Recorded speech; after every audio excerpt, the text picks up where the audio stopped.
ಉತ್ತಮವಾದ ಸ್ನೇಹಿತ. ವಿದ್ಯಾವಂತನಿಗೆ ಎಲ್ಲಾ ಕಡೆಯೂ ಗೌರವ ಸಿಗುವಂತದ್ದು.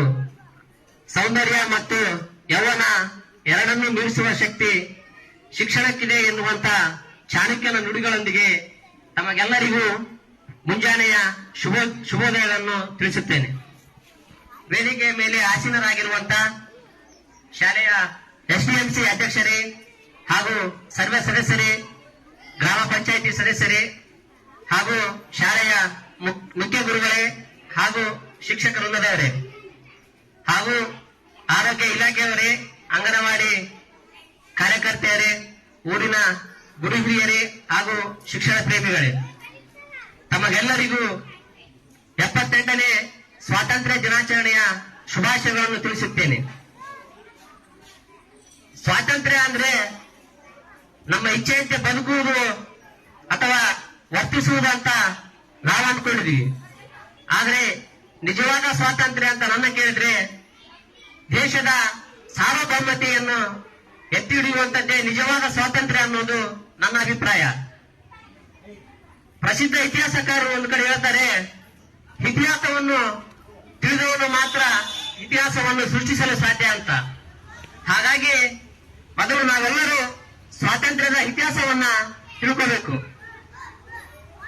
ಸುಮಾರು ವರ್ಷಗಳ ಹಿಂದೆ ಅಂದ್ರೆ ಭಾರತ ದೇಶಕ್ಕೆ ಸ್ವಾತಂತ್ರ್ಯ ಬರುವ ಮೊದಲು ನಮ್ಮ ದೇಶವನ್ನ ಬ್ರಿಟಿಷರು ಆಳ್ವಿಕೆ ಮಾಡ್ತಾ ಇದ್ರು.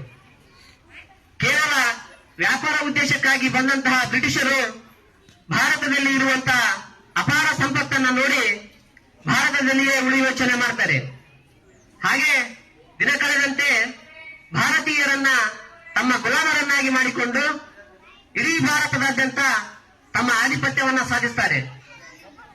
ಈ ಒಂದು ಸಂದರ್ಭದಲ್ಲಿ ಪೂರ್ವ ಭಾರತೀಯರು ಬ್ರಿಟಿಷರ ಕಬಂಡ ಬಾಹುವಿನ ಬಂಧನದಲ್ಲಿರುತ್ತಾರೆ. ಈ ಸಂದರ್ಭದಲ್ಲಿ ಇದನ್ನು ಕಂಡು ರೊಚ್ಚಿಗೆದ್ದ ಹಲವಾರು ಮಹಾನ್ ವ್ಯಕ್ತಿಗಳು ಹಾಗೂ ದೇಶ ಪ್ರೇಮಿಗಳು ಹೇಗಾದರೂ ಮಾಡಿ ಭಾರತದಿಂದ ಬ್ರಿಟಿಷರನ್ನ ಓಡಿಸಬೇಕಂತೇಳಿ ಕಂಕಣಬದ್ಧರಾಗಿ ನಿಲ್ತಾರೆ.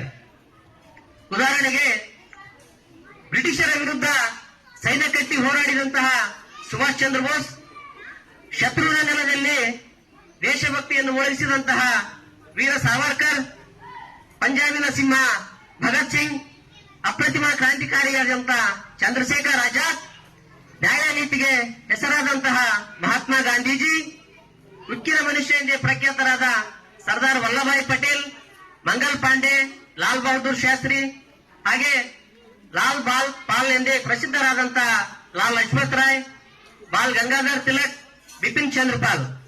ಇದರ ಜೊತೆಗೆ ಮಹಿಳಾ ಹೋರಾಟಗಾರರನ್ನು ನೋಡೋದಾದ್ರೆ ಝಾನ್ಸಿ ರಾಣಿ ಲಕ್ಷ್ಮೀಬಾಯಿ, ಕಿತ್ತೂರು ರಾಣಿ ಚೆನ್ನಮ್ಮ, ಬೇಗಂ ಹಜರತ್ ಮಹಲ್, ಆನಿ ಬೆಸೆಂಟ್, ಹಾಗೆ ಇನ್ನು ಮುಂತಾದ ಅನೇಕ ಮಹಾನ್ ವ್ಯಕ್ತಿಗಳು ಹಾಗೂ ದೇಶ ಪ್ರೇಮಿಗಳು ಚಳವಳಿ ಮತ್ತು ಹೋರಾಟಗಳನ್ನು ಮಾಡುವುದರ ಮೂಲಕ ನಮ್ಮ ದೇಶಕ್ಕೆ ಸ್ವಾತಂತ್ರ್ಯವನ್ನ ತಂದುಕೊಂಡಿದ್ದಾರೆ. 1857ರಲ್ಲಿ ಭಾರತದ ಪ್ರಥಮ ಸ್ವಾತಂತ್ರ್ಯ ಸಂಗ್ರಾಮವಾಗುತ್ತೆ. 1918ರಿಂದ 1947ರ ನಡುವಿನ ಅವಧಿಯಲ್ಲಿ ನಡೆದಂತಹ ಅಸಹಕಾರ ಚಳವಳಿ, ಚೌರಿ ಚೌರಾ ಘಟನೆ, ಜಲಿಯನ್ ವಾಲಾಬಾಗ್ ದುರಂತ, ಉಪ್ಪಿನ ಸತ್ಯಾಗ್ರಹ, ಹಾಗೆ ಇನ್ನೂ ಅನೇಕ ಮುಂತಾದ ಚಳವಳಿಗಳನ್ನು ನೋಡುತ್ತೇವೆ. 1942ರಲ್ಲಿ ಬ್ರಿಟಿಷರೇ ಭಾರತವನ್ನು ಬಿಟ್ಟು ತೊಲಗಿ ಎನ್ನುವಂತಹ ಹೋರಾಟ ಮಾಡುವುದರ ಮೂಲಕ ನಮ್ಮ ದೇಶಕ್ಕೆ ಸ್ವಾತಂತ್ರ್ಯವನ್ನು ಸಿಗುತ್ತೆ. ಹಾಗೆ ಇನ್ನೊಂದು ಹೆಮ್ಮೆಯ ವಿಷಯ ಏನಂದ್ರೆ ಈ ದಿನ ಆಗಸ್ಟ್ 15 ಸಂಗೊಳ್ಳಿ ರಾಯಣ್ಣ ಹುಟ್ಟಿದ ದಿನ. ರಾಯಣ್ಣ ಹುಟ್ಟಿದ ದಿನ ಸ್ವಾತಂತ್ರ್ಯ ದಿನವಾದರೆ ರಾಯಣ್ಣ ಮಡಿದ ದಿನ ಗಣರಾಜ್ಯವಾದ ದಿನ. ಕರ್ನಾಟಕದ ವೀರ ಸೇನಾನಿ, ವೀರ ಯೋಧ ರಾಯಣ್ಣ ಭಾರತದ ಸ್ವಾತಂತ್ರ್ಯ ಬೆಳ್ಳಿ ಚುಕ್ಕಿ, ಭಾರತ ಮಾತೆಯ ಹೆಮ್ಮೆಯ ಮಗಳು, ವೀರಮಾತೆ ಕಿತ್ತೂರು ರಾಣಿ ಚೆನ್ನಮ್ಮಾಜಿಯ ಬಲಗೈ ಬಂಟನಾಗಿದ್ದ ಕೆಚ್ಚೆದೆಯ ಸ್ವಾತಂತ್ರ್ಯ ಹೋರಾಟಗಾರ, ನಾಡಿನ ಹೆಮ್ಮೆಯ ಪುತ್ರ, ಕದನಕಲಿ ಶ್ರೀ ಕ್ರಾಂತಿವೀರ Sangolli Rayanna. British East India company ವಿರುದ್ಧ ರಾಯಣ್ಣ ತನ್ನ ಕೊನೆಯ ಉಸಿರಿನವರೆಗೂ ಹೋರಾಡಿದಂತಹ ಮಹಾನ್ ವ್ಯಕ್ತಿ. ರಾಯಣ್ಣನ ನಿಸ್ವಾರ್ಥ ಹೋರಾಟ ಹಾಗೂ ದೇಶ ಪ್ರೇಮ ಭಾರತದ ಯುವ ಜನತೆಯಲ್ಲಿ ಸ್ಫೂರ್ತಿ ತುಂಬುವಂತದ್ದು. ಇದ್ದರೆ ರಾಯಣ್ಣನಂತಹ ದೇಶ ಪ್ರೇಮ ನಮ್ಮಲ್ಲಿ ಇರಬೇಕು.